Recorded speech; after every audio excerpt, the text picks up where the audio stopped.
தனது வாழ்வின் இறுதி கட்டத்தில் நல்ல போராட்டத்தை போராடினேன் என்பது தான் அவன் பெருமிதம். இந்த வெற்றி முழக்கத்திற்கு பிசாசுகளும் ஆமேன் சொல்லியிருக்கும். ஏனெனில் பவுல் அவைகளிடம் பட்டதை விட அவைகள் பவுலிடம் பட்ட பாடுகள் தான் ஏராளம். ஆம், பவுல் நரகத்திலும் அறியப்பட்டவன். அவனது ஆத்மாவை அசையாத மலையாக்கின மற்றொரு நங்கூரம் பாவத்தின் மேல் பரிசுத்தருக்கு இருந்த கோபமே. கர்த்தருக்கு பயப்படத்தக்கதென்று அறிந்து மனுஷருக்கு புத்தி சொன்னவன். தேவனை பவுல் நேசித்தது பூரணமாய், பாவத்தை அவன் பகைத்ததும் பூர்ணமாய் இருந்தது. இன்னைக்கு பாவம், மனம் திரும்பல் போன்ற வார்த்தைகள் எல்லாம் அப்படியே சபைகளை விட்டு, பிரசங்க பீடங்களை விட்டு பிசாசு எடுத்துட்டான்.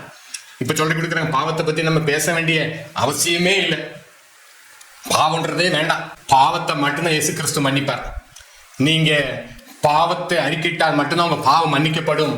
பாவம் மன்னிக்கப்பட்டா மட்டும்தான் நீங்க ரட்சிக்கப்பட முடியும். நீங்க ரட்சிக்கப்பட்டா மட்டும்தான் பரலோகம் போக முடியும். அல்லாம பாவத்தை குறித்து நீங்கள் அடக்கி வைத்து பாவத்தை மறைத்து வைக்கிறதுனாலே ஒரு பிரயோஜனம் இல்லை. தன் பாவங்களை மறைக்கிறவன் வாழ்வு அடைய மாட்டான். தயவுசெய்து ஞாபகத்துக் கொள்ளுங்கள், இன்றைய பெரிய ஒரு வஞ்சகம் பாவத்தை பத்தி பேசுறதை எடுத்துட்டான் பிசாசு.